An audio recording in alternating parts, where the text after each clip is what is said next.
देश में इन दिनों राजनीतिक पारा चढ़ा हुआ है।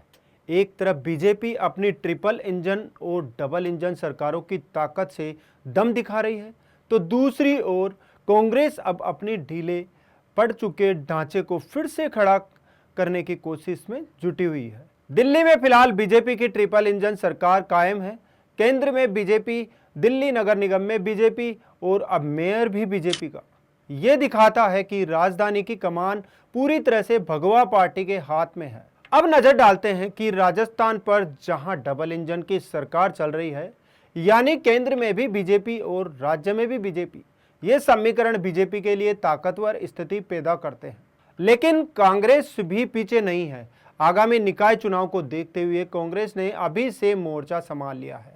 पार्टी का मानना है कि स्थानीय निकाय चुनाव ही विधानसभा चुनाव की दिशा तय करते हैं।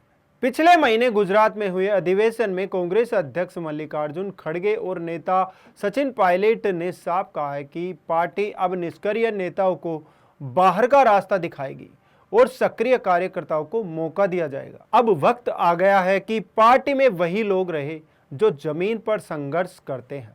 निष्क्रिय नेताओं के लिए जगह नहीं होगी। इसी सिलसिले में हाल ही में राजस्थान में हुई संविधान बचाओ रैली में कांग्रेस के दिग्गज नेता एकजुट नजर आए और पार्टी को मजबूत बताया। मल्लिकार्जुन खड़गे ने दावा किया कि कांग्रेस पार्टी न सिर्फ मजबूत है बल्कि आने वाले वक्त में और ताकतवर होगी। हम नफरत के खिलाफ लड़ाई लड़ रहे हैं। कांग्रेस कमजोर नहीं है, हम सब मिलकर इसे और मजबूत बनाएंगे। हालांकि इस रैली में राहुल गांधी और सोनिया गांधी की गैरमौजूदगी ने कई सवाल खड़े कर दिए।